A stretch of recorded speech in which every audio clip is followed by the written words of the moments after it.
Bonsoir. Très bien. Alors, on a attendu quelques minutes pour pouvoir commencer. Les retardataires vont nous rejoindre, professeur, ne vous inquiétez pas. Ok.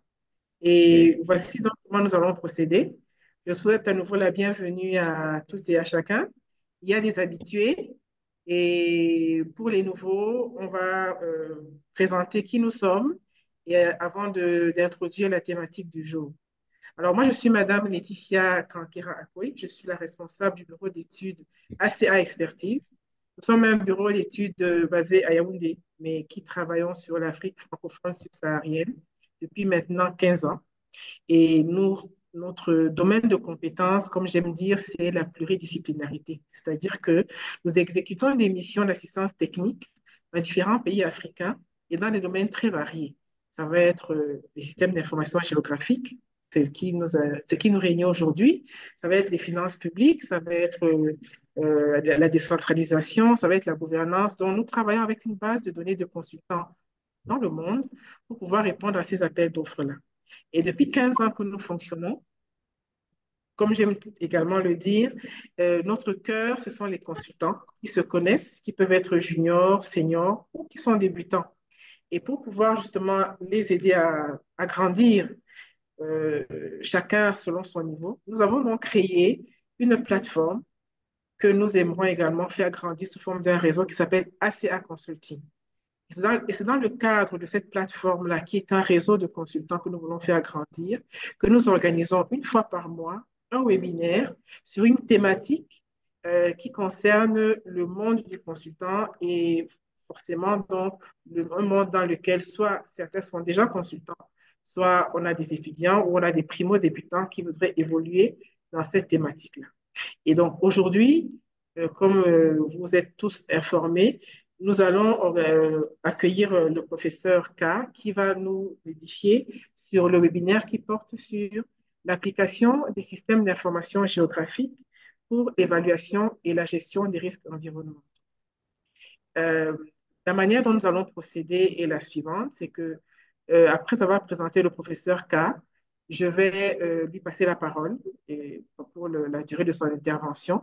Et à la fin de son intervention, on va passer aux questions-réponses. Et comme partout, avant de poser votre question, je crois que vous êtes déjà habitué au système. Vous levez la main virtuellement et c'est moi qui serai votre modératrice pour cette soirée. Ok. Très bien. Alors, sans plus tarder, je vais partager mon écran quelques minutes pour que nous voyions ensemble une petite synthèse de qui est le professeur K. Donc, Monsieur K. Elvis Fang est professeur à l'Université de Yaoundé 1 depuis 2012. Professeur, s'il y a des choses que j'ai oubliées, bien sûr que je n'ai pas tout dit, mais s'il y a des choses importantes qui manquent, n'hésitez pas à les compléter à la fin. Donc, d'un point de vue académique, il a un doctorat comme il est professeur à l'Université de Yaoundé 1. Il est également un DESS en traitement numérique de l'information géographique, obtenu à l'Université Omar Bongo. Il est également diplômé en principe de télédétection et système de l'information géographique à l'Université de Twente aux Pays-Bas depuis 2008. Sur le plan académique, il est actuellement chef de département de cartographie géologique et géomatique à l'école de géologie et d'exploitation minière de l'Université de Ngaoundéré. Pour ceux qui ne sont pas du Cameroun, Ngaoundéré, c'est une région du Cameroun qui se situe au centre du pays. Et il enseigne également dans la majorité de nos universités, à l'Université de Yaoundé 1, à l'Université de Ngaoundéré, à l'Université de Tchang, de Bamenda et à l'IPD. L'IPD qui est l'Institut panafricain de développement pour l'Afrique centrale, qui est basé à Douala. C'est également une ville du Cameroun. Sur le plan du consulting, le professeur a plusieurs casquettes. Il est enseignant, il est chercheur, mais également consultant. Donc, depuis plus de 10 ans, travaille avec plusieurs cabinets, notamment dans les études d'impact environnemental et social, comme avec différentes casquettes, hein, soit comme chef de mission expert en SIG, soit comme chef de mission cartographe ou dans le domaine de la télédétection. Donc, avec un parcours aussi riche et aussi important. Vous comprenez donc que nous sommes très heureux et sommes gâtés d'avoir un speaker de cet acabit aujourd'hui. Et nous allons donc avec beaucoup de plaisir lui passer la parole pour nous instruire sur la thématique d'aujourd'hui. Professeur, je vous passe la parole. Merci beaucoup, Madame, de m'avoir passé la parole. La thématique du jour, c'est l'application des SIG pour l'évaluation et la gestion des risques environnementaux. Bon, cet exposé, je vais vous partager mon écran pour qu'on puisse aller ensemble, parce que ceux qui vont venir plus tard peuvent nous suivre. Donc là, je vous partage mon écran.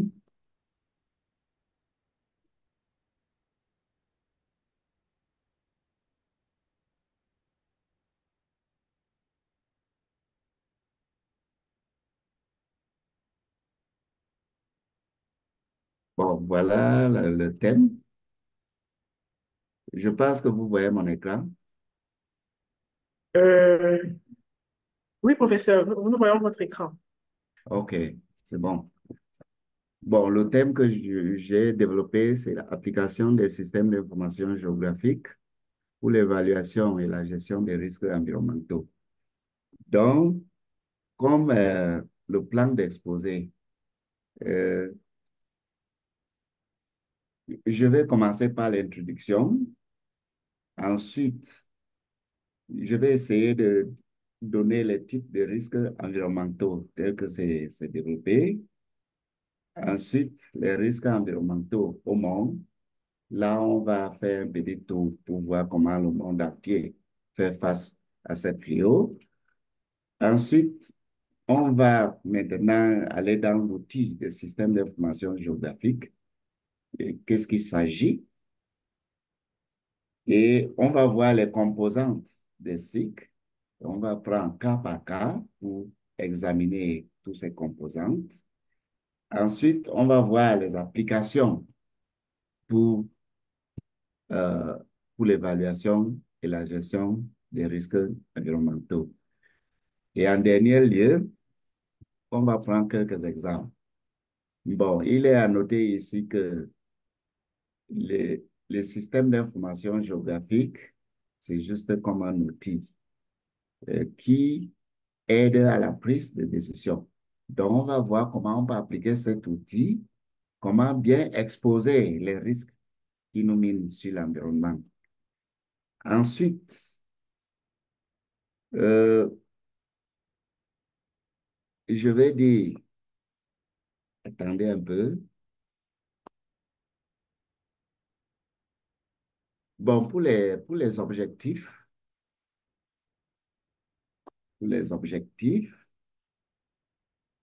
premier de choses, de manière globale, je vais vous montrer quelques applications de l'outil SIC quand il s'agit de l'évaluation et la gestion des risques environnementaux. Et de manière spécifique, bon, j'ai proposé quatre volets. Premièrement, c'est définir et présenter les catégories de risques environnementaux, que je sais d'ailleurs que tout le monde connaît déjà. Deuxièmement, je vais présenter la situation des risques environnementaux au monde, c'est-à-dire on va essayer de balayer comment cette situation se présente au monde. Troisièmement, je vais définir de manière succincte les SIG et en dernier lieu, démontrer quelques exemples des applications des cycles dans l'évaluation et la gestion des risques environnementaux.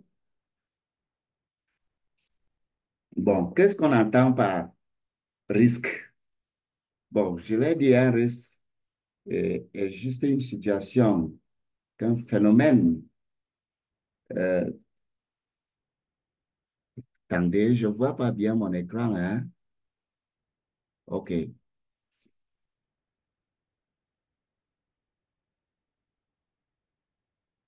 Un risque est juste une situation qu'un phénomène où des humains s'exposent à un danger. En d'autres termes, c'est la possibilité de survenue d'un événement indésirable, la probabilité d'occurrence d'un péril ou d'un aléa. C'est la prédiction d'un événement fortuit avec des conséquences nocives tirées des expériences antérieures. Risque environnemental est le risque lié à l'environnement. il peut-être le risque, il est divisé en global en deux, c'est-à-dire le risque naturel et le risque technologique. Bon, ce mot risque nous amène à des thèmes tels que la prédisposition au risque, exposition au risque, la capacité à faire face au risque et la stratégie d'adaptation, c'est-à-dire les différentes communautés qui se trouvent dans le monde. Et en dernier lieu, la vulnérabilité au risque. Le risque peut être catégorisé en deux, tel que j'ai déjà commencé, et c'est le risque naturel et le risque technologique. En d'autres termes, on peut dire que c'est le risque artificiel. Et ce risque artificiel est issu des activités humaines sur l'environnement. Bon, comme risque naturel, nous avons, euh, excusez un peu, nous avons,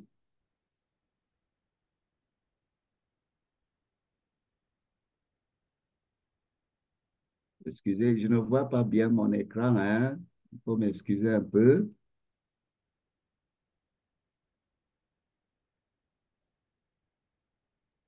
Nous avons les phénomènes, excusez un peu là.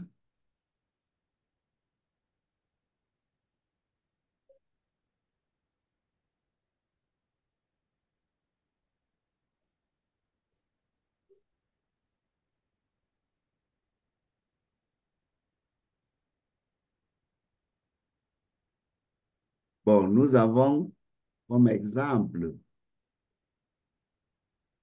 les inondations,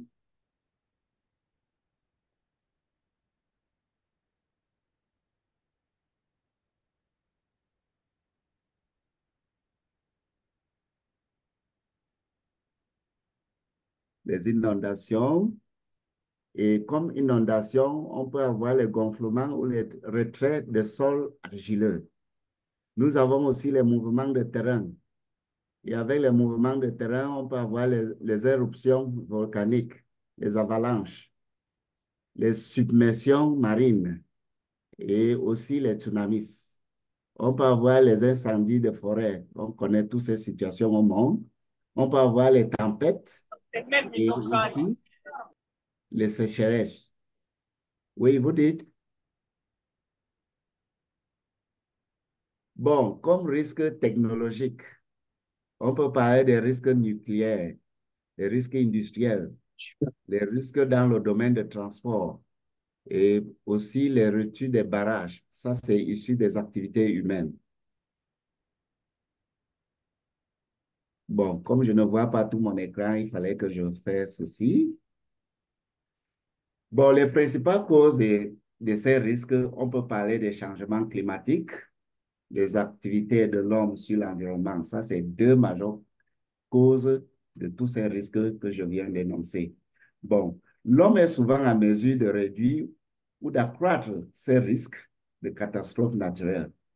Bon, pour prévenir sur ces risques, les gouvernements définissent souvent les lois régissant les comportements de l'homme sur l'environnement.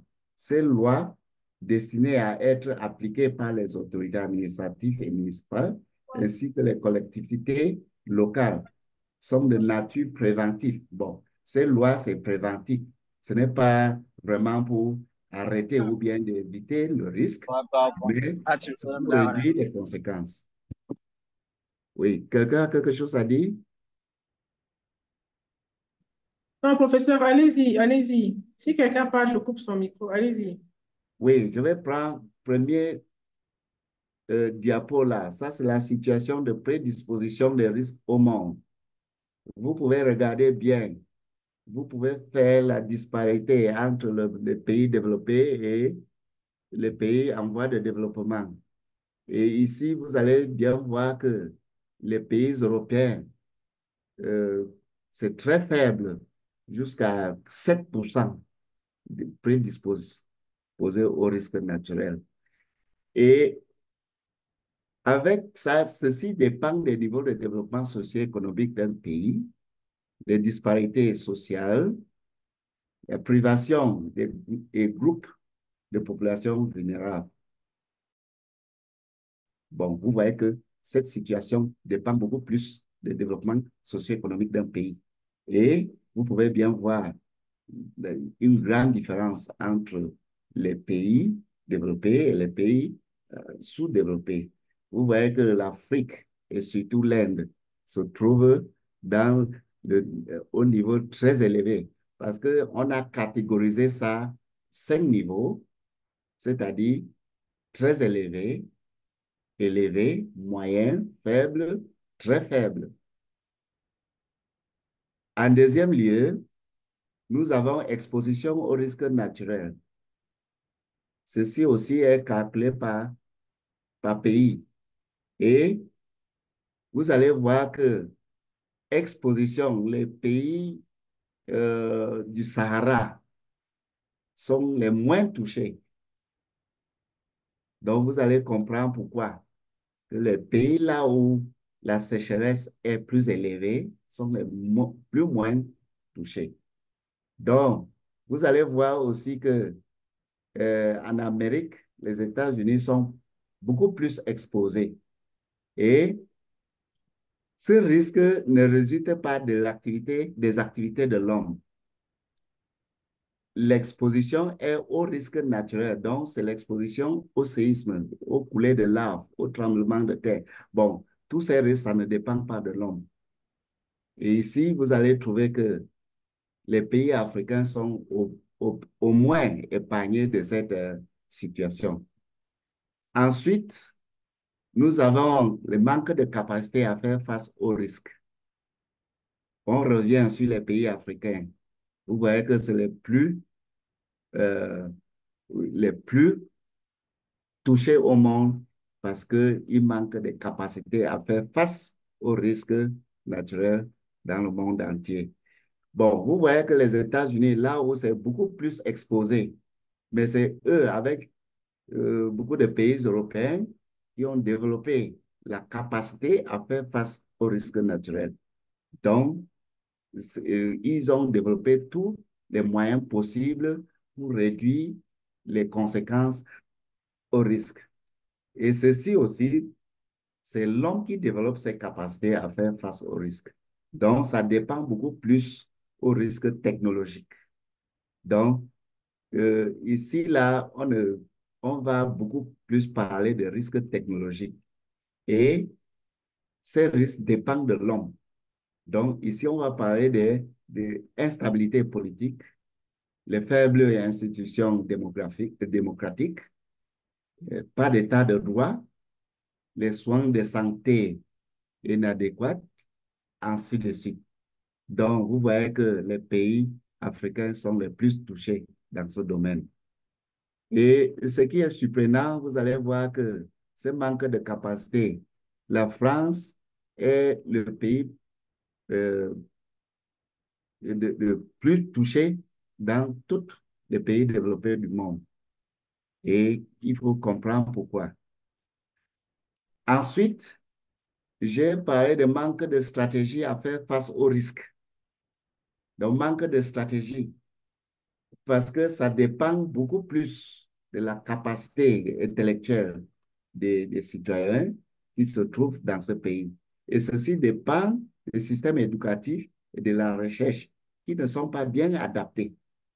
La disparité entre les communautés est trop élevée, les investissements sélectifs ou bien inadaptés, la prévention des catastrophes et la lutte contre le changement climatique inadéquate. Donc, toujours, l'Afrique subsaharienne est le plus touchée dans ce cas. Et vous voyez qu'on a beaucoup de problèmes ici en Afrique face aux risques. Et en dernier lieu, j'ai parlé de vulnérabilité au risque. Et cette vulnérabilité, ça dépend de manque de capacité et manque de stratégie.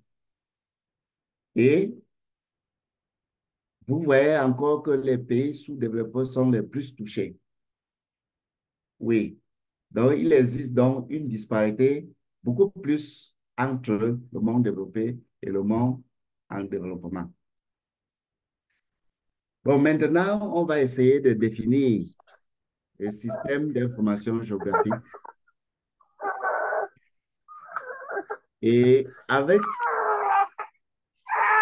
un bruit là.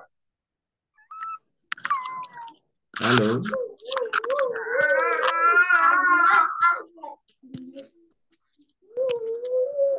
Allô, Ok. quelqu'un peut muter son micro? Bon, comme simple définition, le SIC est un système informatisé qui focalise sur les différentes phases de la collecte, l'entrée, l'analyse et la présentation des données à une audience bien définie qui aide à la prise de décision. En d'autres termes, j'allais dire c'est un système informatisé destiné pour la capture, le stockage, le traitement et l'affichage des données qui ont trait avec les différentes positions sur la Terre. On va bien revenir ça en détail. Bon, les SIG est considéré comme un outil. Je vais vous rappeler ça. Et Et tant que faire la réunion. une technologie, des ressources humaines et des activités nécessaires à acquérir, procéder, distribuer, utiliser, maintenir et préparer les données spatiales pour la prise de décision. Donc, c'est une technologie qui est bien adaptée pour faciliter la compréhension d'un phénomène ou bien d'un risque et comment parvenir à prendre une décision sur cette fleur qui mine notre environnement. Bon, comme les composantes de SIC, je vais commencer à parler des entrées des données. Il faut les donner. Et ces données, on va y venir en détail pour voir ce que veut dire les données. Ensuite, nous avons l'analyse de ces données. Donc, on a d'abord les données qu'on va entrer dans le système et on va commencer à analyser ces données et l'analyse de ces données, c'est ce qu'on va appeler la gestion des données. Et quand j'ai les données, on va arriver à une base de données, SIG. Ça veut dire que c'est une sorte de base de données liée à cet espace que vous voulez étudier. Et enfin, il y a la sortie. Ça veut dire que la présentation de ces données. Donc, on peut présenter ces résultats dans différentes phases. Ça dépend des différentes thématiques que vous allez aborder en ce qui concerne le risque que vous êtes en train d'étudier. Bon, qu'est-ce que veut dire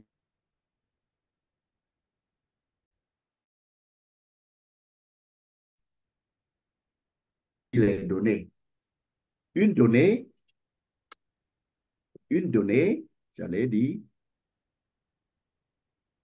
c'est comme un support, c'est-à-dire de base, qui sert comme point de départ pour la recherche ou à un examen quelconque pour trouver une solution à un problème énoncé. Bon, très souvent, avec les SIG, on a deux types de données majeures. Il y a d'abord données raster. Et ici, je vais dire que ces données raster, c'est données d'entrée. Et il y a données vecteurs qui est données de sortie. Donc, avec données raster, on peut avoir les images de satellites, on peut avoir la photographie aérienne scannée, on peut avoir l'image Google Earth. Je pense que tout le monde connaît l'image Google Earth. Et enfin, on peut avoir les cartes topographiques scannées. Bon, voilà les différentes sources des données raster qui sont la base pour les SIG. Donc, une donnée raster maintenant, c'est comme une sorte d'image qui couvre la surface bien déterminée, c'est-à-dire votre zone d'étude. Les données raster, c'est-à-dire données d'entrée, sont appropriées pour la représentation des phénomènes continus. Donc, ici, on peut aller beaucoup plus en détail parce que c'est tout un chapitre en soi. qui est beaucoup. Bon, ici, je vais juste faire de manière succincte. Ensuite, données vecteurs, c'est le résultat de traitement de données raster. Donc, quand on traite maintenant, on analyse les données raster, le résultat qu'on va maintenant analyser pour faire sortir l'information recherchée sur cet espace, c'est en données vecteurs. Et ça reste dans le logiciel que vous travaillez avec. Donc, les données vecteurs sont beaucoup plus divisées en trois. Comme vous voyez cette image, il y a les points, il y a les lignes et il y a les polygones. Bon, quand vous faites un polygone, sache qu'il faut numériser. Et à chaque fois que vous cliquez, vous créez ce qu'on appelle les vertex. Et c'est ça qui, les vertex qui renferment, c'est ça qui crée maintenant le polygone. Et tout ça, c'est les différents types de vecteurs. En deuxième lieu, toi qui veux travailler sur les SIG, il faut maîtriser bien l'outil informatique parce que votre ordinateur doit répondre à tous les composants de, de l'informatique, c'est-à-dire les composants de la communication, les composants de traitement et celui de stockage. Donc, les logiciels SIG sont installés dans cet ordinateur. Et quand vous les installez, il faut comprendre que c'est lourd. Même les images ou bien les données raster que vous utilisez, c'est aussi très lourd. Donc, ces ordinateurs doivent être en mesure de répondre à ces trois composants tels que j'ai énumérés. Et quelles sont les différentes parties de chaque composante? La communication. Il faut assurer que votre écran est assez grand parce qu'avec les petits ordinateurs, ce n'est pas très propice pour les activités ou bien pour un professionnel de SIG. Il faut aussi connecter à des baffles que vous allez bien faire les échanges tels que je fais actuellement.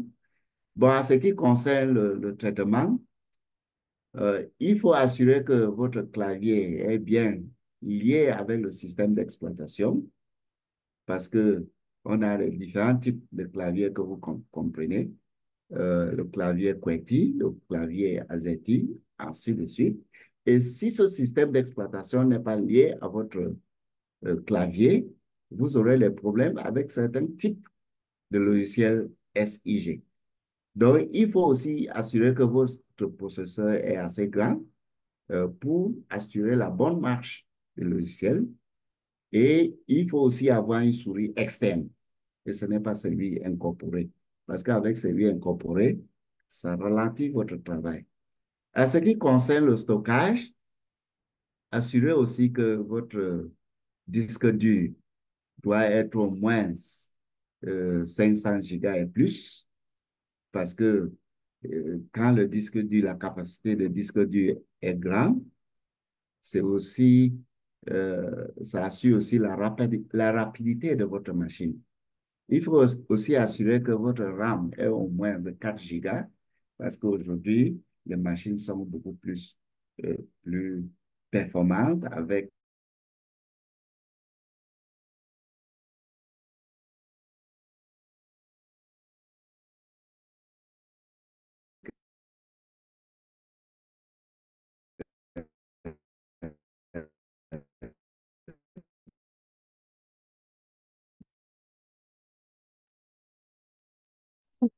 Allô, professeur, on vous entend pas très bien. Professeur? bon, il est à noter que c'est toi l'objet. C'est bon? Allô? Oui, c'est bon, maintenant c'est bon, c'est bon. C'est bon? Oui, c'est bon. OK. Bon, je disais que l'expertise, euh, c'est toi l'homme qui collecte, qui traite et qui analyse les données afin de présenter votre résultat. Donc, ces résultats peuvent être sous forme de vecteurs ou de rasters. Cela nécessite une formation appropriée qui est capable de distinguer entre un informaticien et celui qu'on appelle utilisateur. Donc, il faut la formation pour bien maîtriser cet outil et bien gérer certains phénomènes sur l'espace. Bon, maintenant, on va parler de l'application des SIG dans l'évaluation et la gestion des risques environnementaux. En premier lieu, il faut les prérequis. Et quand je parle des prérequis, l'espace que vous allez étudier doit être très bien défini. Et cet espace comprend, entre autres, ça peut être une localité. Et quand on parle de localité, cette localité doit avoir un nom. Très souvent, c'est toi l'expert qui définit ses limites. Donc, au-delà de la localité, on peut avoir une ville ou bien un village. Et ces limites sont bien circonscrites. C'est toujours toi l'expert qui définit ses limites. On peut avoir un arrondissement, un département, une région ou bien un pays. Ces limites sont déjà connues. Donc, votre zone d'étude doit être bien définie. Et parce que les SIG vont sortir les statistiques sur votre espace à étudier. Deuxièmement, il faut la collecte des données raster. C'est là où vous commencez. Et ces données raster doivent couvrir l'espace que vous voulez étudier. Et ces données raster doivent obéir à un certain nombre de règles. Par exemple, on peut parler de la résolution.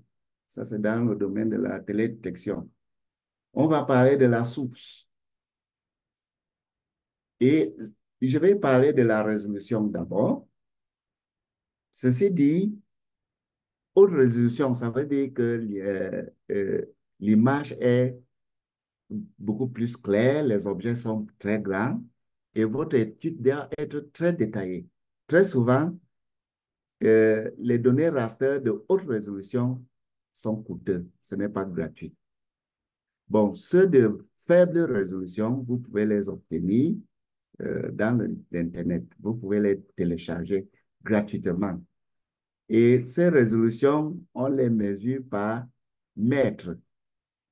Par exemple, si je prends l'image Landsat, très souvent on parle de soit 30 mètres de résolution ou bien 28,5 mètres de résolution.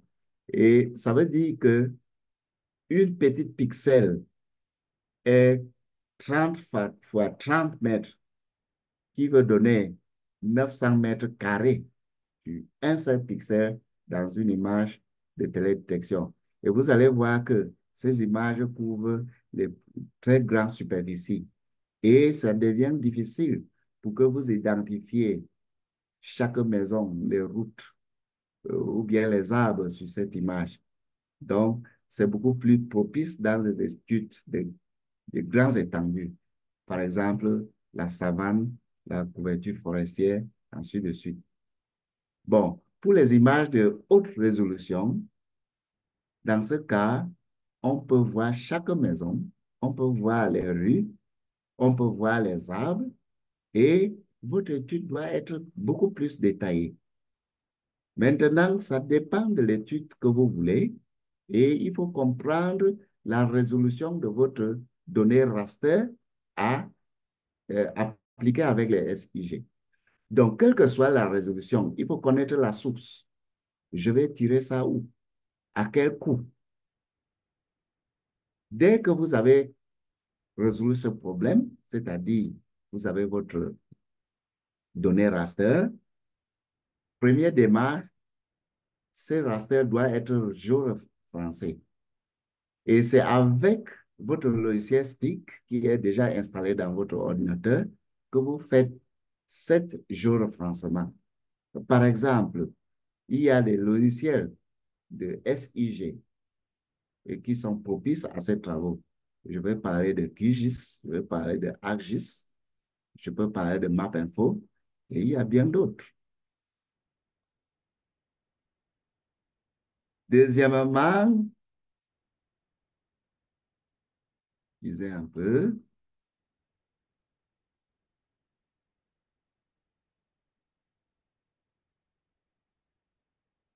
Le traitement.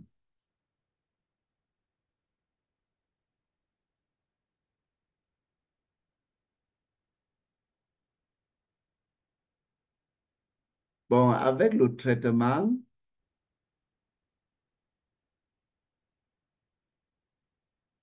il faut d'abord l'opération de géoréférencement. Et c'est la première opération sur la donnée raster, une fois que vous avez importé dans le logiciel. Bon, pour géoréférencer, il faut respecter le système de projection de votre zone d'étude. Bon, j'allais dire, le Cameroun tout entier se situe dans l'hémisphère nord, à l'UTM, c'est-à-dire Université thème Mercator, zone 32, zone 33 et zone 33P. Donc, quelle que soit votre localisation au Cameroun, il faut respecter ces UTM, ces zones UTM que je viens. Et les zones UTM, en d'autres termes, on va appeler ça les datums. Comment c'est partagé? Ça, c'est le travail des mathématiciens. Parce que système de projection, il faut rappeler que le monde que nous vivons est sphérique, c'est-à-dire c'est rond comme le ballon. Et pour appliquer les systèmes de projection, c'est une sorte de rendre notre monde qui est sphérique, de devenir plat. Parce que tous les cas qu'on produit sont plats. Et il faut respecter ce système parce que le monde qui est courbé ou bien rond comme le ballon doit être plat. Et c'est avec les systèmes de projection qu'on va rendre votre zone d'étude plat. Voilà la manière qu'on a présenté le monde entier. Pour commencer à 1, on a départagé jusqu'à 1 à 60. Et si vous regardez bien, le Cameroun se trouve dans zone 32 et 33. Et je vais dire P, si vous regardez à gauche, ici, vous allez bien voir que la plupart des régions du nord et l'extrême nord se trouvent dans la zone 33P.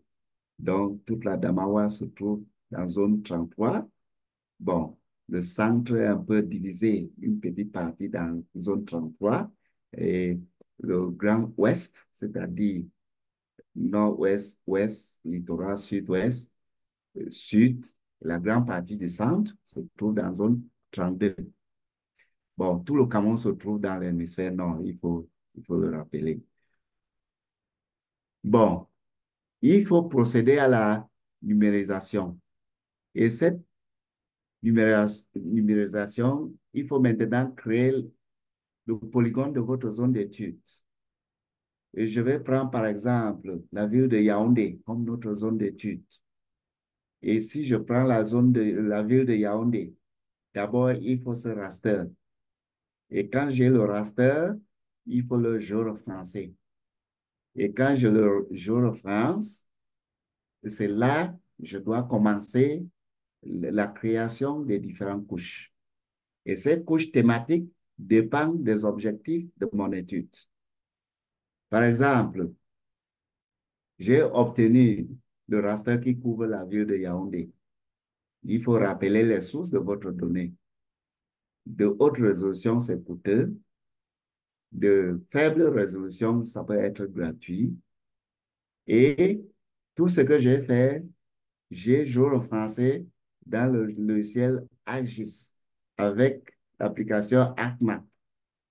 Et avant de commencer la numérisation, je vais maintenant ouvrir l'outil ACCatalogue, toujours dans le logiciel ArcGIS.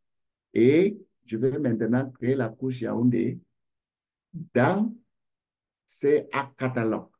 Et quand je crée il y a toute une démarche. Et après avoir créé la couche, je reviens sur AppMap pour commencer ma, ma numérisation. Voilà une image raster qui couvre la ville de Yaoundé, par exemple. Et ces données raster, j'ai tout fait pour jour français.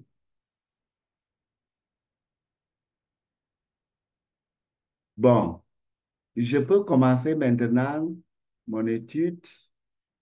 Je vais excuser une minute, s'il vous plaît, que j'obtienne quelque chose.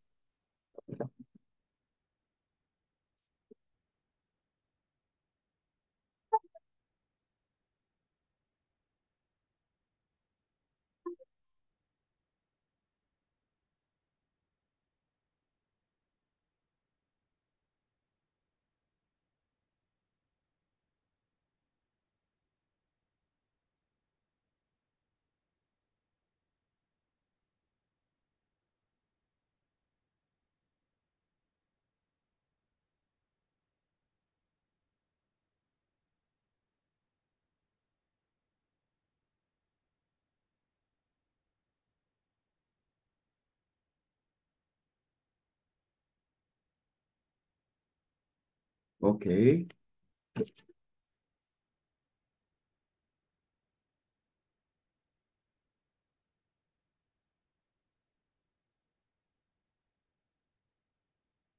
Nous sommes ici.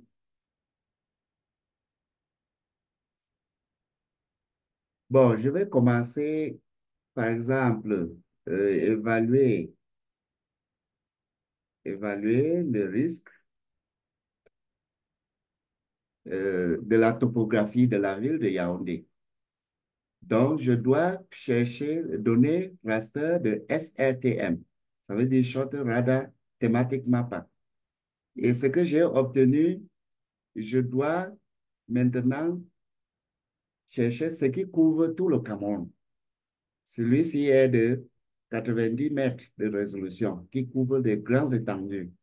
Donc, j'ai coupé seulement ce qui concerne le Cameroun. Et de cette image SRTM, j'ai coupé la ville de Yaoundé. Vous pouvez voir sur votre écran ma zone d'étude sur Yaoundé. Et mon objectif ici, c'est d'évaluer le risque de topographie.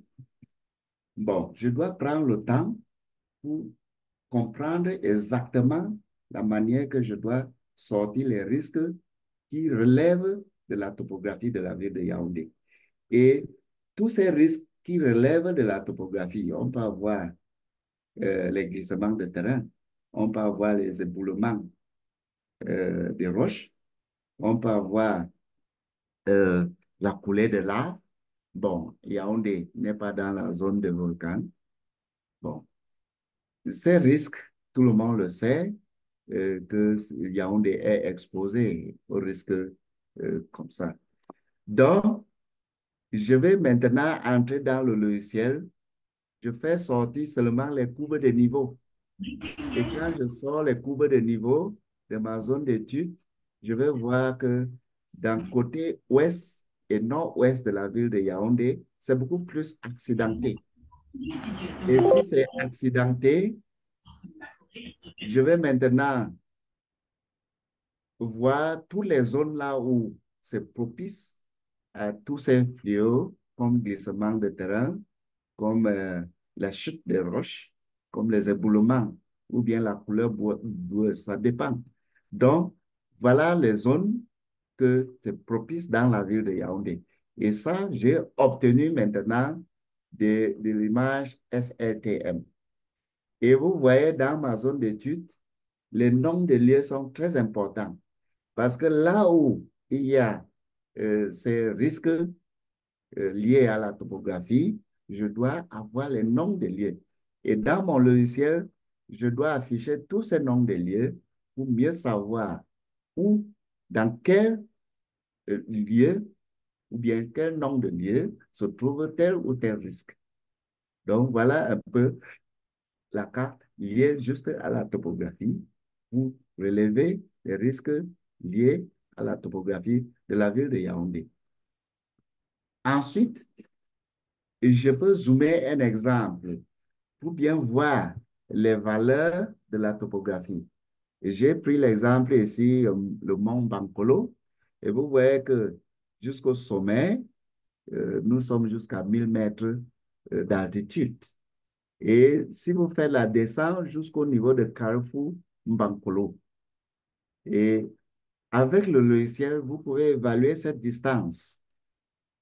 Et quand j'évalue cette distance, ça me donne une sorte de 800. Si vous regardez à droite, ça me donne 845 mètres, c'est-à-dire de quitter le carrefour Mbankolo jusqu'au sommet de Mbankolo. Et au niveau de carrefour Mbankolo, nous sommes à 800 mètres d'altitude.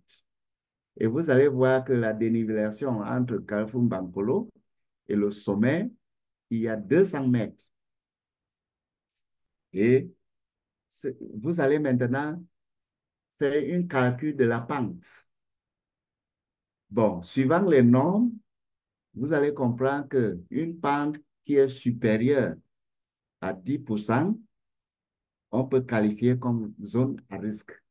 Donc, pour faire de manière manuelle, voilà les calculs que vous pouvez faire à ma droite. Et vous trouvez maintenant le degré de la pente qui est 23, en moyenne 23,66. Donc, ça veut dire que c'est grandement une zone à risque. Et cette zone à risque, normalement, les autorités doivent interdire toute installation de l'homme. Donc, voilà la manière que vous pouvez, l'outil SIG peut vous aider à bien voir toutes ces différences. Ensuite, je peux procéder à calculer les pentes avec le logiciel dans toute ma zone d'étude. Et je vais faire ça, je sors les catégories, les différentes catégories. Et vous allez voir que les zones qui sont vraiment vertes, c'est entre 0 et 5 virgules. Donc, moins vertes. Donc, les zones qui sont propices aux installations humaines, ce n'est que les deux premiers niveaux. Donc, à partir du troisième niveau, on peut déclarer une zone à risque. Et vous allez voir, là où c'est beaucoup plus rouge, c'est au-delà, je vais dire au-delà de 23 degrés. Donc, ça, c'est des zones à risque. Donc, avec le logiciel, vous pouvez faire sortir toutes ces catégories de la pente. Et vous voyez vous-même. Et n'oubliez pas la nomenclature, c'est-à-dire les noms de lieux. Et pour comprendre exactement là où c'est les zones à risque. Ensuite, je peux procéder pour, toujours avec les courbes de niveau, identifier les zones d'inondation. Dans ce cas, je vais faire appel au réseau hydrographique de la ville de Yaoundé. Bon, ce que j'ai affiché ici, j'ai pris un morceau dans ma zone d'étude pour bien zoomer pour que vous voyez. Et là, vous pouvez voir les valeurs de, de, des pentes, c'est-à-dire des courbes de niveau. Et là où vous voyez bien les cours d'eau qui sont là, c'est maintenant, il faut comprendre là où c'est propice aux inondations. Et pour faire la cartographie, vous pouvez maintenant, avec l'aide des courbes de niveau, vous pouvez comprendre les zones qui sont assez plates, surtout dans les vallées, là où les inondations sont très propices à avoir lieu. Donc, avec ça, vous pouvez faire ça dans toute la ville. Maintenant, pour sortir toutes les zones là où les inondations peuvent arriver dans votre zone d'étude. Ensuite, on va parler des risques technologiques, c'est-à-dire les risques issus de l'activité de l'homme. Vous savez que les différentes activités de l'homme peuvent aussi accroître le niveau de risque environnemental. Dans ces risques technologiques, on peut parler les emplacements des usines à effet toxique aux populations, les carrières avec des tirs de dynamite, les lacs artificiels ou des étangs en milieu urbain, les centres nucléaires, et des barrages proches des habitations avec des risques de rupture, etc.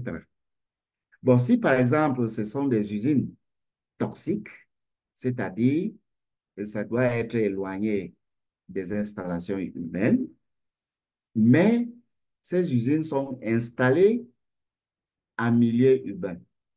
Donc, ce qu'il faut faire, vous prenez votre GPS, vous essayez de localiser toutes ces usines que vous avez identifiées comme toxiques aux populations. Et avec toutes ces données, toutes ces coordonnées géographiques que vous avez enregistrées avec votre GPS, vous essayez de projeter dans votre zone d'étude et circonscrire des zones à risque autour de ces usines. Donc, là, je vais prendre un petit exemple.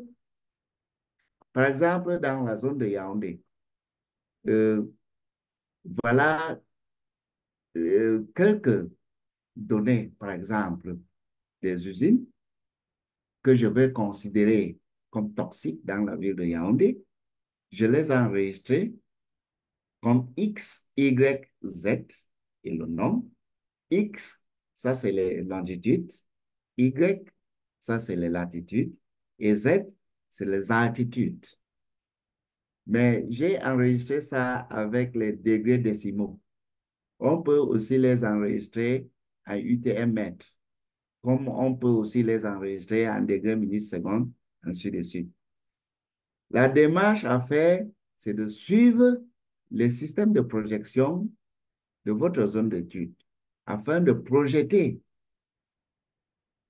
ces points des usines que vous pensez que ça a des effets nocifs aux populations. Et quand vous projetez, l'outil aussi va vous aider de circonscrire les zones. C'est-à-dire, vous pouvez prendre 10 mètres autour de l'usine, 200 mètres, 500 mètres. Bon, ça dépend des normes de chaque pays. Donc, avec l'outil, vous appliquez et vous voyez maintenant toutes les habitations qui sont à moins de 100 mètres autour de cette usine. J'ai zoomé un exemple ici pour bien voir, ça c'est milieu urbain.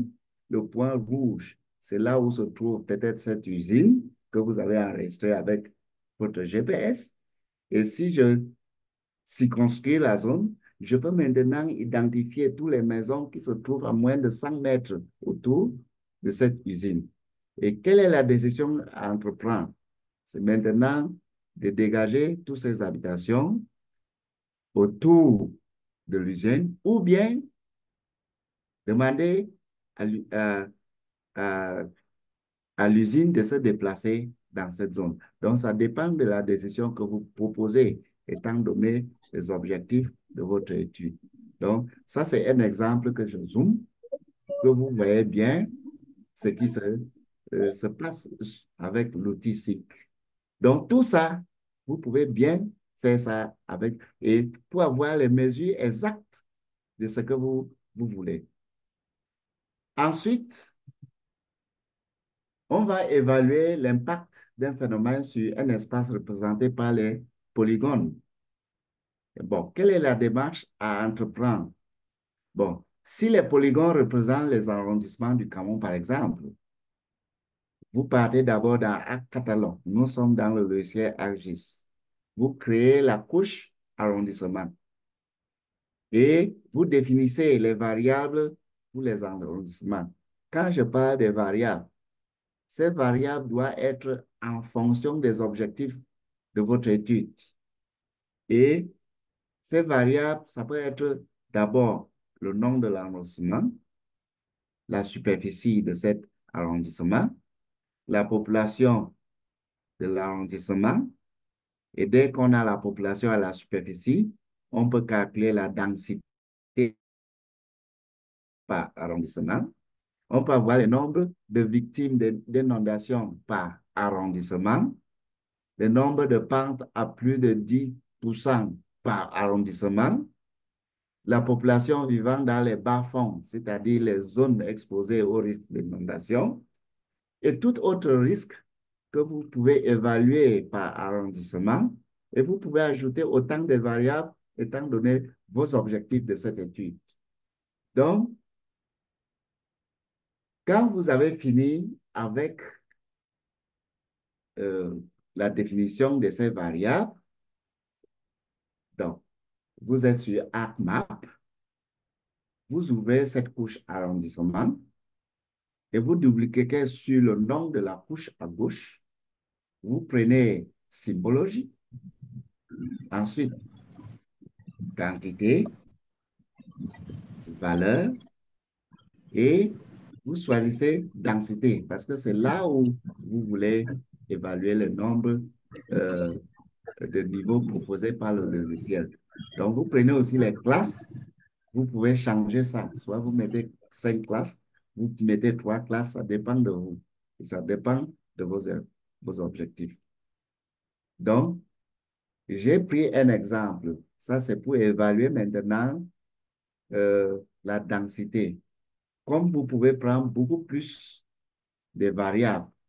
Bon, il est à noter ici que les variables que j'ai définies, vous pouvez ajouter autant de variables que vous voulez.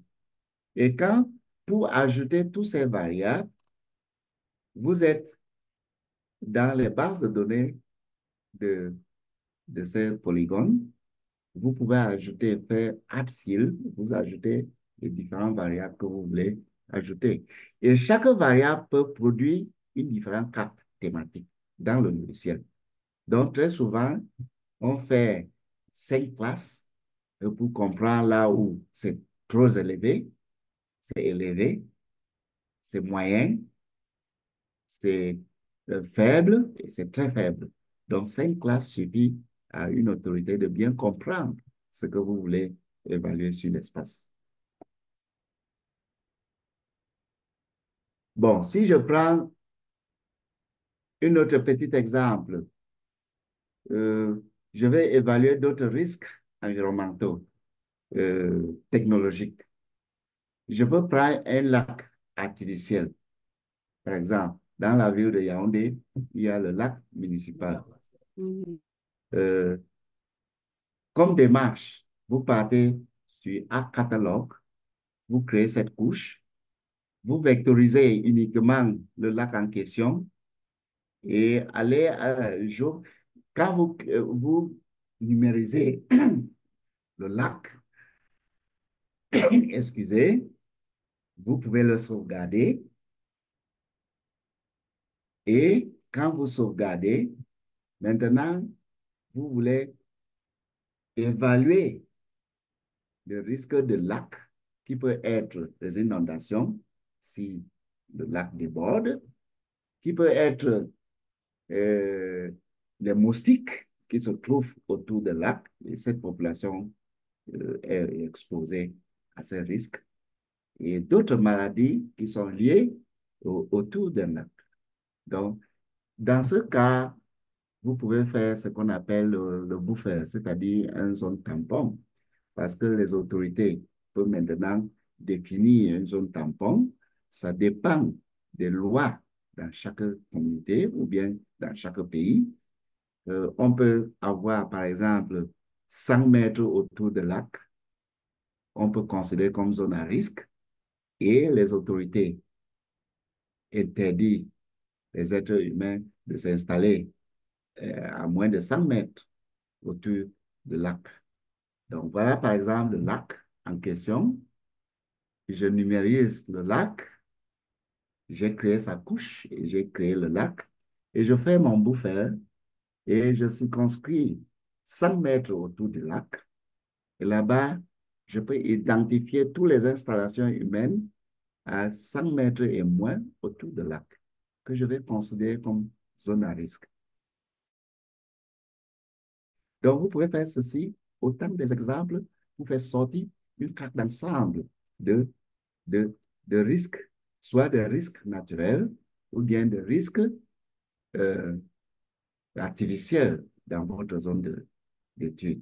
Donc, tout ça, ça dépend de vous, ce que vous voulez chercher dans votre étude. Donc, ça, ce n'est que quelques exemples que j'ai développés. Bon, il y a autant des applications dans l'outil SIC qui peuvent faire sortir des résultats très intéressants que vous pouvez bien présenter étant donné votre audience. Bon, cette audience, vous comprenez, ça peut être les pouvoirs publics, ça peut être le public simple, ça peut être entre vous les groupes d'experts. Peut-être vous voulez développer cette application pour mieux comprendre par la société. Donc, ça, c'est juste le résultat que vous allez faire, que vous allez présenter à votre audience. Donc, ça, ce n'est que quelques exemples que j'ai pu développer pour que vous compreniez. Maintenant, pour conclure, les risques environnementaux sont des fléaux qui détruisent les vies humaines à travers le monde. Là, on le sait. C'est quelque chose qu'on ne peut pas éviter. C'est quelque chose qui existe entre nous. Et tout ce qu'on peut faire, c'est comment faire face à ces risques. Comment réduire? Vous avez vu, comme j'ai donné quelques exemples, comment certains pays ont développé la capacité, les stratégies pour faire face aux risques naturels. Et vous voyez que nous, dans les pays en voie de développement, nous tirons très loin derrière. Bon, en dehors des gouvernements qui vraiment cherchent à tout prix de trouver les solutions, les populations, à travers leurs activités sur l'espace, doivent aussi adopter des stratégies de faire face ou bien de résilience face aux risques. Donc, c'est très important parce que quand ça arrive, parfois, ça n'annonce pas quand ça arrive. Donc, les SIC, c'est un outil d'aide à la décision. Donc, il permet la bonne compréhension du problème. Ça veut dire qu'avec les SIC, on peut prévenir, on peut établir l'état de lieu, on peut appliquer les lois, on peut faire beaucoup de choses avec cet outil euh, euh, informatique. Bon, les cycles nécessitent une formation formelle parce que très souvent, vous allez suivre que telle maîtrise ArcGIS, telle maîtrise MapInfo, ainsi de suite. Il faut une formation formelle. Il faut maîtriser l'espace. Il faut avoir les connaissances de l'espace. Il faut savoir comment les ressources sont placées dans l'espace, la configuration de l'espace, avant d'expliquer cet outil pour mieux gérer cet espace.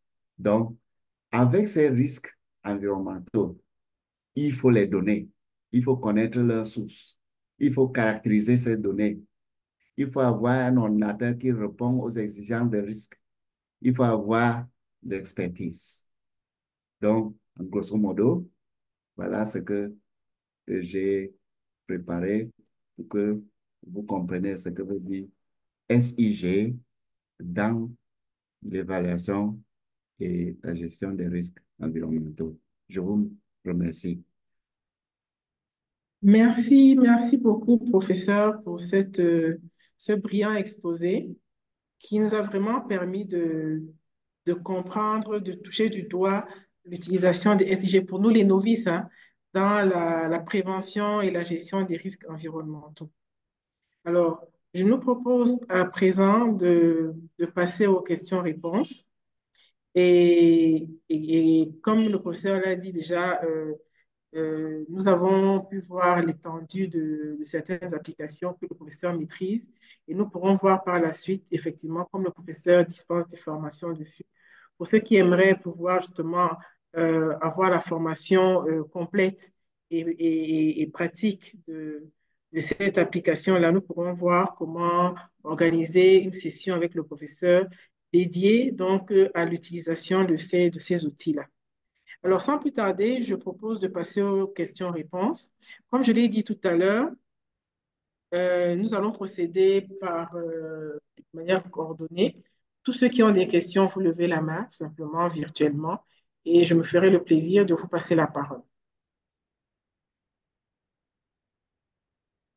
Oui, Monsieur Paul Désiré Mbala, bonsoir. Bonsoir Laetitia, je suis très heureux de participer à cette énième conférence, même si je suis arrivé légèrement en retard du fait du boulot. Néanmoins, j'ai pu rattraper. J'avoue qu'au départ, j'étais un peu perdu, mais je me suis retrouvé très facilement lorsqu'il abordait les questions de gestion des catastrophes. Je signale au passage que je suis experts en santé publique, notamment en épidémiologie. Et vous savez que lorsqu'on parle des risques, nous avons des risques sanitaires, des gens en santé publique, des catastrophes qui nous interpellent. Et justement, j'ai compris tout l'intérêt qu'il y a à travailler avec les spécialistes du système d'information géographique parce que justement, parce que nous avons un triptyque temps, lieu, personne. Autrement dit, l'espace, la population et le moment. D'où l'importance du système d'information géographique. J'ai cependant une petite question juste de compréhension. Hein. Oui, Euh, Avant de passer justement à la gestion des risques, nous devons d'abord planifier, nous devons préparer, planifier et puis répondre parce que ça, c'est un peu ce que nous faisons. Et oui.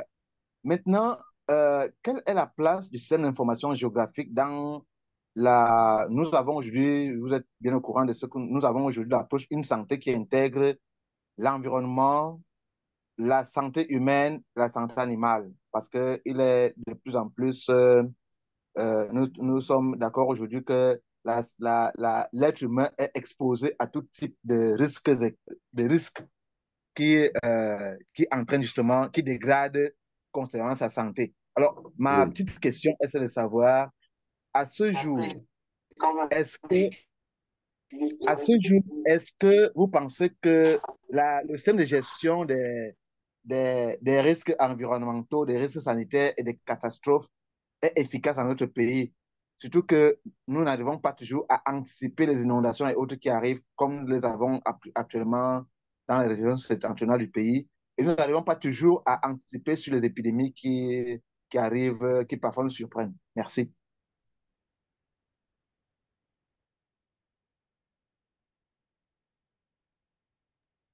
Bon, c'est-à-dire, votre question est liée beaucoup plus à la santé humaine. C'est ça. Pas seulement la santé humaine, j'ai cité la santé humaine, j'ai cité les urgences, genre les catastrophes, les inondations telles que nous avons à l'extrême nord, parce que inondation, il y a un volet santé, mais il y a tout un pan environnement, et tout ce que vous savez. Oui. Oui, le problème des SIG, c'est que tous les risques que l'homme fait face, on doit d'abord avoir l'espace. C'est-à-dire, ça arrive dans quel espace? Il faut définir l'espace. Ça, c'est la première chose. Et quand votre espace est bien défini, il faut comprendre le problème dans cet espace. Bon, si l'espace euh, abrite les animaux, c'est-à-dire l'élevage, on comprend déjà les maladies liées aux animaux. Donc, il faut circonscrire votre zone là où il y a l'élevage. Si c'est les inondations, il faut d'abord circonscrire cet espace. Parce que si l'espace n'est pas bien circonscrit, ça devient difficile. Quand je parle de circonscrire l'espace, il faut avoir la superficie de cet espace. Et avec l'outil SIC, vous pouvez obtenir sa superficie. Et il faut savoir le nombre de personnes qui sont exposées à ce risque. Donc, dès que vous avez eu la population exposée à ces risques, vous pouvez maintenant aller sur le terrain, faire votre enquête, qu'il y a combien de personnes. Ça dépend de vous comment caractériser euh, cette exposition au risque que vous venez d'énoncer. C'est vous de caractériser. Donc, sur l'homme, c'est toi de savoir le degré d'infection de cette maladie.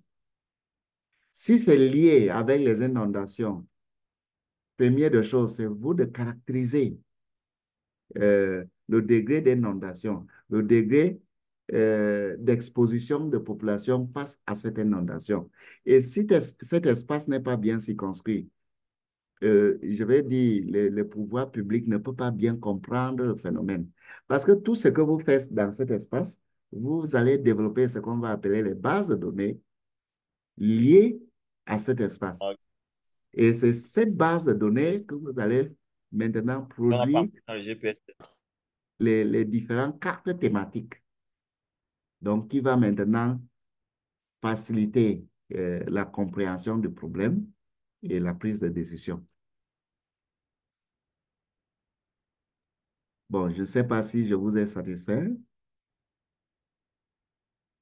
Monsieur Non, Paul vous désire. répondez bien à ma question justement parce que tel que vous parlez de circonstruire et caractériser, nous voyons bien la préparation.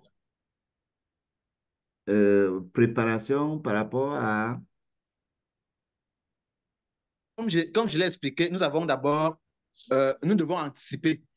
Et en termes d'anticipation, c'est ce que nous appelons nous autres préparations et que vous appelez Oui, également préparation parce que les zones d'information géographique nous aidera justement à préparer, à anticiper la survenue. Parce qu'aujourd'hui, on a une inondation au nord, du moins au nord et à l'extrême nord. Ça veut dire oui. qu'avec le système d'information géographique, on peut véritablement localiser et anticiper. De telle sorte que si dans 5 ans, on peut se dire que dans 2 ou 3 ans, à une certaine fréquence, on peut avoir ces inondations-là et on peut anticiper sur les mesures à prendre pour pouvoir les prévenir.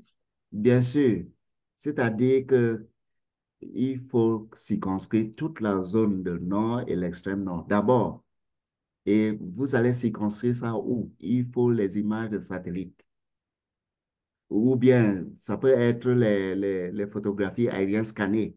Ça peut être les images de satellite à haute résolution. Ça dépend de vous.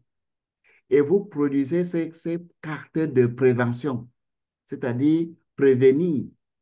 Parce que chaque année, il y a, il y a ce phénomène d'inondation dans cette zone.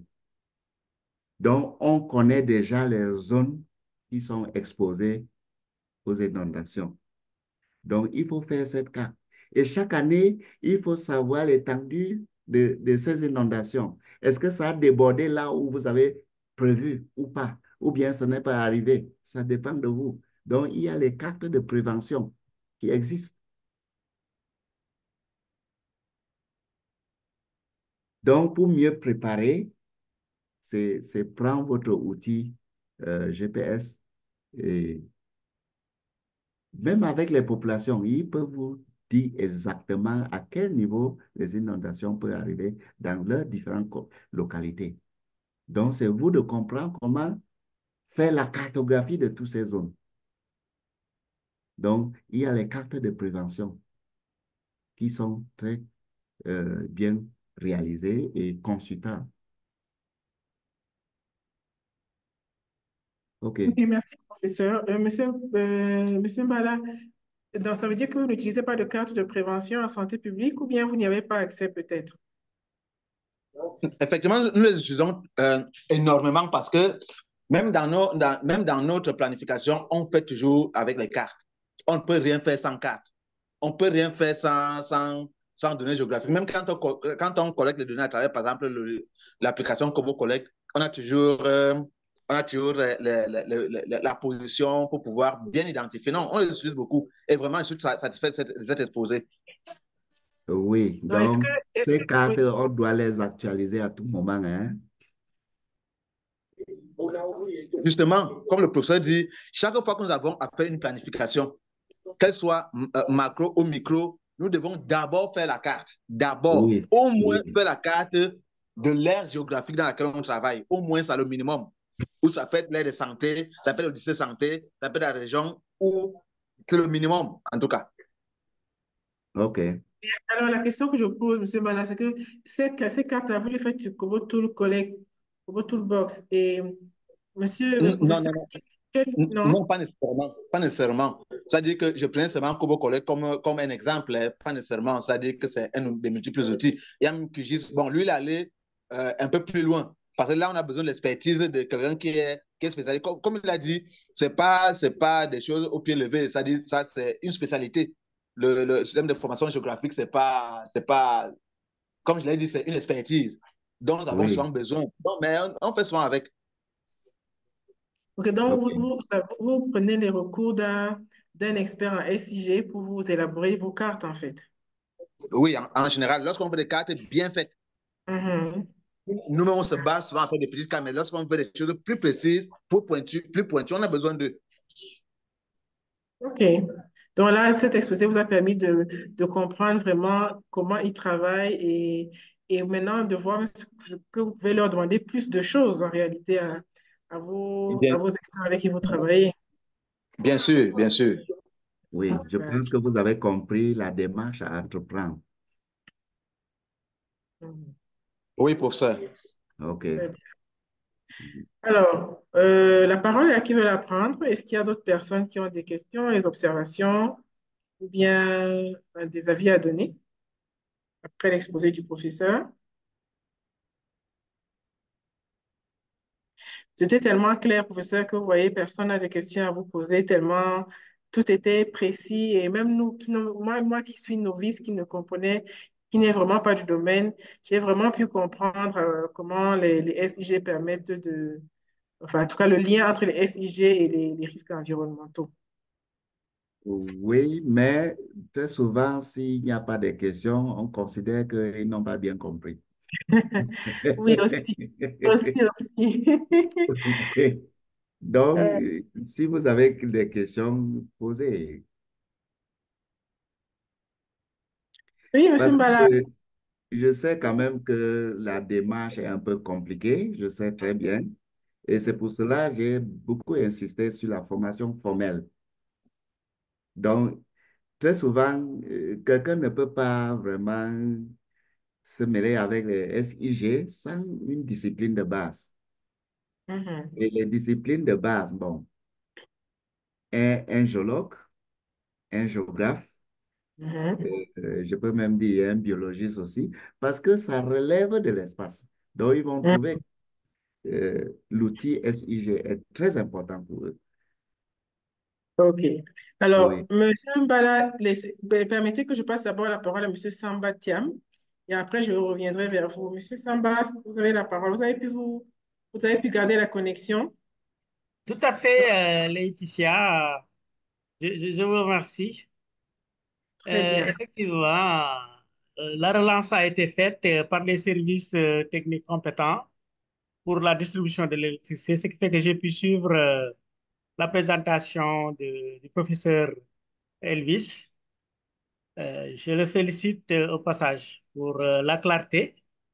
C'était nécessaire pour moi de véritablement être enseigné, pour ne pas dire renseigné sur les SIG. Ici à Dakar, j'ai un ami qui est docteur en géographie, qui est spécialisé dans ce domaine, mais on n'a pas souvent l'occasion de nous rencontrer. Et comme je travaille beaucoup sur l'élaboration des politiques migratoires, sur les questions liées au mouvement de personnes, c'est très, très lié avec les risques que vous avez évoqués, les risques environnementaux. Et là, je voudrais dire que souvent, dans l'appréciation des risques, nous avons tendance à omettre tout ce qui a un aspect, j'allais dire, une cause andragogique, les risques liés au comportement des hommes par rapport à leur proche environnement. Effectivement, en vous écoutant religieusement, j'ai pu constater qu'il y a des risques, pour l'essentiel, qui sont des risques à caractère, j'allais dire, climatologique, physique, euh, mais qui ne sont pas forcément liés au comportement des hommes vis-à-vis de la nature. Et je voudrais juste vous interpeller sur la question. Peut-être que ça n'a pas été forcément à ce niveau-là très clair pour moi. Euh, pour vous poser la question de savoir, est-ce qu'il est possible avec les SIG d'avoir justement une bonne appréciation des risques andragogiques du comportement de l'homme vis-à-vis de son environnement? Je vous remercie. OK, merci de votre question. Bon, moi, je suis d'abord géographe de formation de base. Mhm. Et nous, en géographie, on dit souvent que c'est l'environnement qui façonne le comportement de l'homme. Parce que si vous voyez, les hommes qui vivent dans les zones forestières ont un comportement qui est un peu différent de ceux qui vivent dans les montagnes ou bien dans les zones de savane. Oui. Donc, ce comportement change aussi avec, j'allais dire, le menu, c'est-à-dire ce qu'ils mangent, leur manière de faire et beaucoup d'autres choses. Donc, l'environnement est à la base aussi de comportement de l'homme. Donc, tel que vous pouvez circonscrire, je vais dire, les zones, par exemple, écologiques, ça peut être lié avec le comportement de l'homme. Donc, vous voyez que l'espace joue un rôle là-dedans. Et dès qu'on parle de l'espace, les chiffres trouvent son compte là-dedans. Tout à fait. Oui. Tout à fait. Merci, merci, professeur. OK. Je pense que je vous ai répondu. Tout à fait, c'est clair. OK. Merci. Et donc, ça veut dire que avec les SIG, Monsieur Samba, on peut pouvoir justement anticiper ou bien mieux évaluer les mouvements migratoires, alors, Monsieur Samba. Tout à fait, parce que c'est une problématique sur les causes, les causes profondes des mouvements des personnes. Professeur en tant que géographe, et certainement en étudiant la démographie en son temps, vous avez vu, vous avez noté et constaté qu'effectivement, il y a une réaction humaine par rapport au comportement environnemental, climatologique plus précisément, et aussi l'environnement, j'allais dire réagit, même si c'est une question de durée, de temps, d'air, par rapport au comportement des hommes. Et la conséquence est très claire, c'est que quand les hommes ne peuvent plus exploiter la terre, ne peuvent plus exploiter les ressources que leur procure la terre ou la flore, la faune, automatiquement, ils ont tendance à aller chercher ailleurs. C'est Et ça. ça C'est va ça. assez loin d'ailleurs, parce que comme vous avez pu le constater au Sénégal, nous avons actuellement des mouvements erratiques de migrants vers, vers le nord du monde, vers l'Occident. Beaucoup de pays africains connaissent ce phénomène, mais là, au Sénégal, c'est quand même devenu des choses extrêmement ardues et nous n'arrivons toujours pas à véritablement circonscrire les causes profondes pour pouvoir les attaquer. Nous travaillons que sur les conséquences de, de, de, des mouvements migratoires. Et là, c'est quand même assez euh, pénible de constater qu'il existe des instruments au-delà des statistiques, au-delà de la démographie, des instruments assez avancés comme les SIG pour pouvoir permettre de comprendre les causes profondes et de mener, d'élaborer des politiques publiques, des réponses, j'allais dire, de puissance publique par rapport à cette question-là. Et même d'inciter les populations, inciter la société à apporter des réponses sociétales, des réponses qui sont souvent tout à fait appropriées pour pouvoir éviter les conséquences que nous rencontrons à l'heure actuelle avec des déperditions, des naufrages et tutti quanti. Oui, il y a Donc, une autre question que il y a un participant qui a posé par par écrit. le chat, oui. Oui, Mhm. donc il a posé si un agronome peut se former à SIG. Et j'allais dire, bien sûr, un agronome est beaucoup plus spécialiste dans je vais dire, les cultures. Et ces cultures, c'est où? C'est dans l'espace. Et même s'il a son champ, ce champ peut être divisé en parcelles. Et chaque parcelle peut avoir telle ou telle culture. Ou bien si c'est même culture, il peut caractériser l'âge de chaque culture. Tout ça, ça se fait avec SIG. Par exemple, il y a des agro-industriels et celui qui gère bien ces agro-industriels, ce sont les experts à SIG. je vais prendre ici au Cameroun, par exemple, la CDC. Vous allez voir qu'ils ont des grandes étendues de, des plantations et chaque plantation peut avoir telle ou telle culture. Donc, on peut avoir ici EVA, ici c'est les palmeraies, ici c'est le thé, d'autre part c'est les bananiers. Bon, chaque lot, le- l'expert à SIG peut caractériser chaque lot dans toute la plantation. Donc, l'agronome peut bien se former à SIG. Très OK. bien, professeur, merci beaucoup. Donc, c'était la question de Monsieur Onodje. Alors, on a Monsieur Diakari Dia Koulibaly. Vous avez la parole. Bonsoir, madame. Bonsoir. Bonsoir, professeur. Bonsoir. Euh, Moi, ma question, c'est pas lié par rapport à la relation qui lie les autres domaines à la cartographie, mais plutôt ma question, c'est comment pouvoir télécharger des images satellitaires par rapport à l'utilisation dans ArcGIS. Oui, Car tout récemment, j'ai eu un projet concernant une ligne haute tension qui passe dans une zone au Mali ici. oui. J'ai fini comment ça s'appelle, de digitaliser, de numériser la carte. J'ai créé, comment ça s'appelle, les entités. Mais maintenant, l'image satellitaire, pour pouvoir avoir des images satellitaires du relief, afin de pouvoir intégrer sur ma carte, c'est ce qui a posé beaucoup de problèmes parce que je peux dire en quelque sorte, je suis un peu un autodidacte. Sinon, ma formation de base, c'est la géographie, effectivement. Mais à travers YouTube et consorts, là, bon, j'ai pu me débrouiller un peu afin de pouvoir maîtriser les bases, c'est-à-dire en ArcGIS.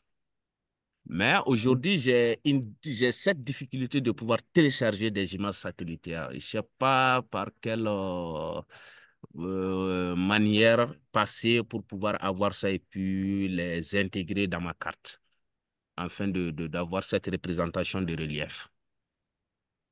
OK, ça c'est une bonne question. Oui. Bon, j'ai affiché l'image SRTM du Cameroun. Vous avez vu ça, je pense. Bon, j'ai pris, comment ça s'appelle, la science un peu en retard. OK. Oui. Bon, je vais encore mettre cette image-là sur l'écran pour que vous voyez. OK. OK. Oui. Donc, regardez par exemple, vous voyez mon écran, n'est-ce pas? Oui, oui, je vois, je vois. Oui. Donc, ça, c'est comme une donnée de base. Oui. D'accord? Mhm. Regardez ici. Oui. Vous avez vu? Oui, oui, je vois. Voilà. Donc, ça, c'est une donnée SRTM du Cameroun. Bon, j'ai juste OK. coupé pour le Cameroun. Bon, D'accord. cette donnée, ça couvre des grands étendues. Ça, c'est 90 mètres de résolution. Donc, vous D'accord. pouvez couper pour votre zone d'étude. Mhm. Vous pouvez entrer dans le net, se télécharger. Mhm. Donc, vous faites seulement soit les données MNT ou bien les données SRTM. SRTM, ou bien Oui, MNT. oui, ou bien Oui, MNT. Donc, ça dépend. oui, oui. Donc, faites la recherche sur le net, vous allez trouver, c'est gratuit. D'accord. Oui, c'est gratuit. Donc, Donc, pour quand maintenant, je l'ai dit, pour maintenant, c'est-à-dire faire sortir les courbes de niveau, c'est possible, vous pouvez le faire. les courbes de niveau Oui, par avec exemple, Arc Toolbox. voilà, App Oui, Toolbox, ça c'est oui, correct. Et oui, ça c'est, bon, pour circonscrire votre zone d'étude, telle que j'ai coupé la ville de Yaoundé, vous pouvez le oui. faire aussi, je pense. Je dois pouvoir le faire. Oui. Donc, Oui. dès que Mhm. votre zone d'étude est coupée Mhm. de l'étendue de cette donnée raster, vous Mhm. pouvez maintenant passer pour faire sortir euh, les courbes de niveau telles que j'ai fait. Oui. Oui. Donc, si vous faites sortir, il y a même le logiciel, il y a un autre logiciel que vous pouvez sortir toute votre zone en 3D. J'ai Mobac. Oui, J'ai GPS Tracker. OK. Voilà, j'ai les deux, mais l'utilisation de ces deux logiciels-là me pose assez de problèmes. Bon, vous savez qu'il y a beaucoup de logiciels dans ce domaine. Bon, ce que je maîtrise beaucoup plus, c'est ArcGIS, que je peux vraiment manipuler. C'est pour cela que j'ai sorti les courbes de niveau. Ensuite, j'ai OK. sorti les pentes, telles que vous Oui, voyez. Oui, oui, oui. voilà. Oui, oui, oui, Donc, oui, ça oui, dépend parce que toutes ces démarches-là, il faut aller étape par étape pour faire sortir ces différents cas. Mais si vous affichez seulement comme ça, dans les lignes que vous disiez, même avec ça, quelqu'un peut bien voir les différentes pentes que votre ligne oui, traverse. effectivement. Oui, Oui, OK, je pense que je vous Ce- ai répondu. oui, effectivement. D'accord, OK. c'est bien compris. Ok, merci Merci. bien. Merci, Monsieur Koulibaly. Mm. Alors, nous sommes toujours en attente d'éventuelles questions ou observations. Mais alors, je crois, professeur, que s'il n'y en a plus, euh, ce serait sage de clôturer notre webinaire. On a appris qu'effectivement, il faudrait se former plus en détail, de manière précise, pour pouvoir maîtriser ces logiciels. Et le Oui. professeur également, dans ses activités, en propose. Oui, Monsieur Sosten Amani, vous avez la parole. Bonsoir. Bonsoir, madame. De formation, je suis pédologue, géographe, géomètre, pas géomètre, géologue et pédologue de formation. Voilà. Et en tant que pédologue, euh, je réalise souvent les cartes de fertilité des sols avec Mhm. le logiciel ArcGIS. Vous m'entendez? Oui, on vous entend très bien. OK, donc avec le logiciel ArcGIS, donc j'ai une préoccupation concernant surtout l'interpolation Quel avec logiciel? les... Allô? Allô? Oui, Oui, on vous oui. entend, Monsieur Sosten. Je disais que j'ai Oui, un on vous écoute. souci quand il s'agit de faire l'interpolation sur la même zone avec plusieurs paramètres, par exemple le pH et d'autres paramètres du sol. Est-ce que le professeur peut me donner quelques orientations pour pouvoir le faire? Quand il s'agit d'un seul paramètre pour une zone bien déterminée, j'arrive facilement à le faire. Mais faire pour plusieurs paramètres sur la même zone pour que ça puisse apparaître sur la même carte, ça, j'ignore comment on le fait avec ArcGIS. Merci, professeur. Oui, ça veut dire que c'est réaliser les différents types de sols, c'est ça? Oui, c'est-à-dire que, par exemple, comme un pédologue, après les analyses du sol, on est amené à évaluer le potentiel de fertilité d'un sol donné sur une surface bien donnée.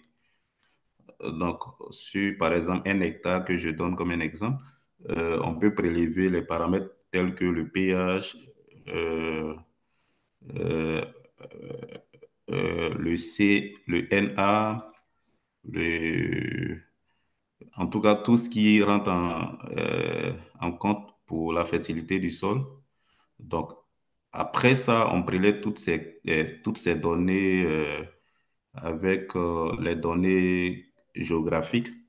Donc, à la fin, on nous demande de réaliser une carte sur laquelle on va pouvoir voir à travers les différentes couleurs l'évolution de ces différents paramètres du sol. Voilà, généralement, on le fait à travers l'interpolation, mais avec un seul paramètre. Mais quand il s'agit de multi-critères et multi-paramètres, je n'arrive pas à le faire. Est-ce que vous avez une idée pour cela?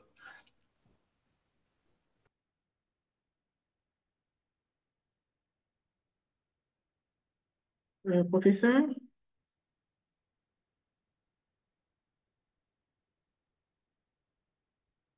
professeur, vous avez la parole. On ne vous entend pas si vous parlez. Allô? Vous Ah, ok. m'entendez maintenant? Oui, maintenant on vous entend. Oui.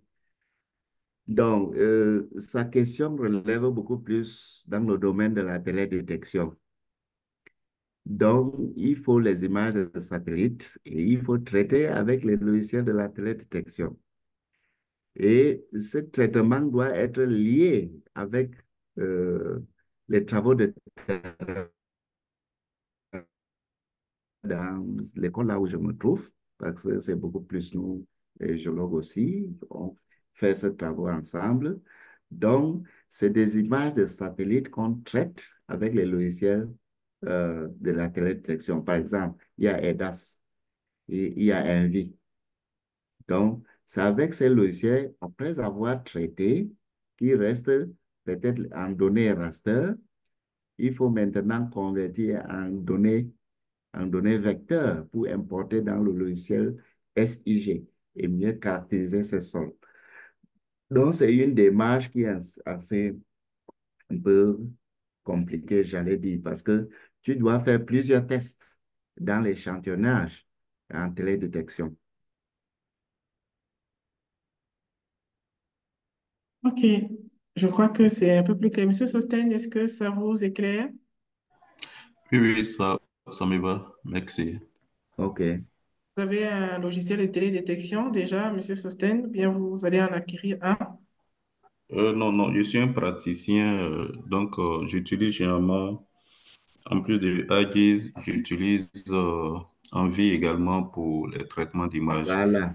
Là, vous Et pouvez aussi, traiter sur Envy et vous et aussi convertir Google en... Earth Engine. OK, ça c'est bien. Donc, votre question relève beaucoup de la télédétection. Donc, quand vous convertissez c'est-à-dire les images traitées en couche Mhm. vecteur, vous importez maintenant en- dans le logiciel SIG pour faire sortir votre carte thématique.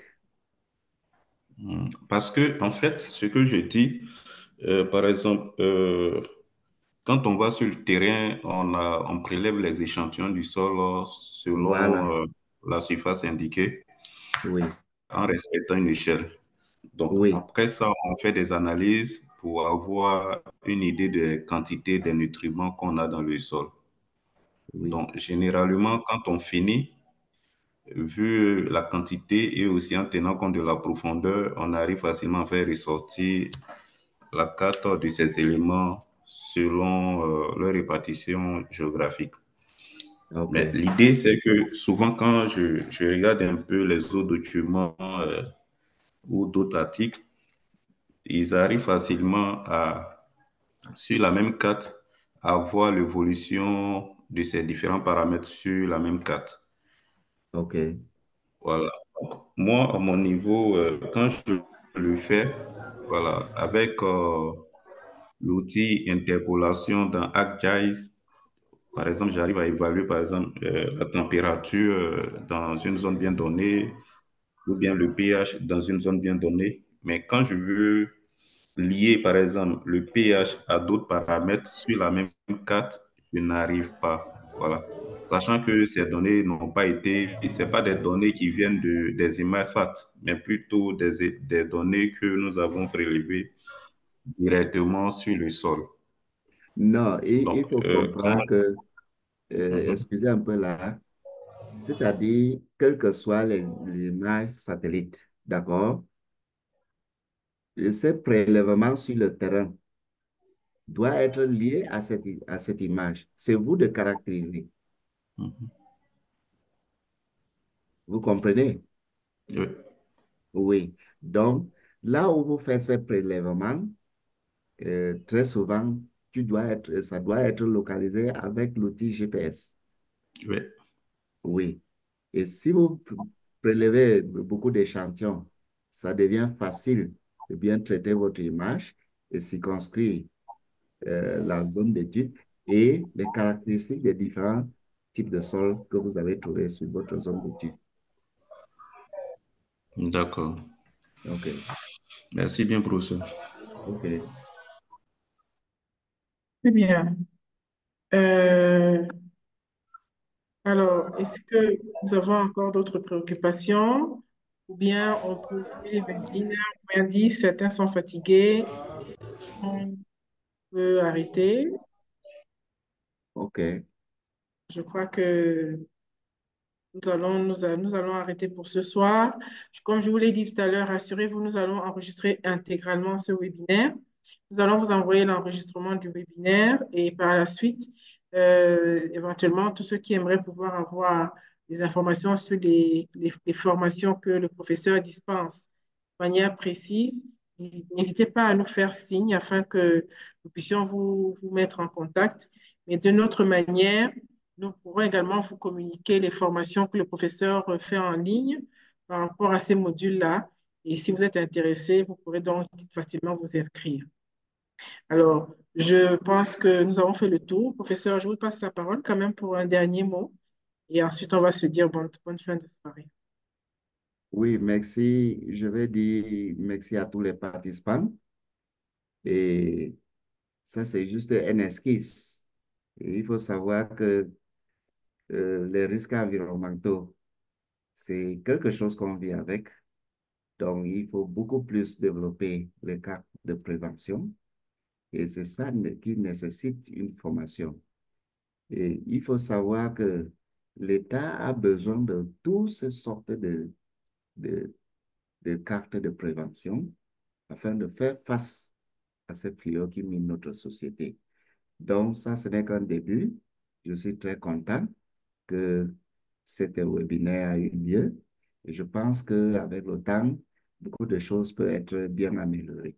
Je peux prendre, avec le temps, on peut aller avec des cas très précis pour bien démontrer la manière qu'on peut gérer ces risques avec cet outil de SIG.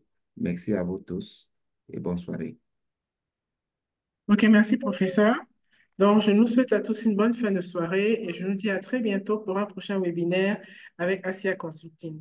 Bonne OK, soirée et je vous dis au revoir. merci. Merci, bonne soirée. Au Excellent. revoir. Au revoir. Bonne soirée à tous. Merci, bonne soirée. Merci. Au revoir. Oh, OK. merci. Merci et bonne soirée à tous également. Merci beaucoup. Et merci pour la présentation, prof. C'était vraiment un délice. OK.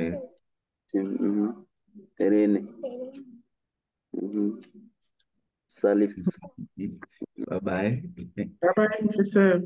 OK. Tata.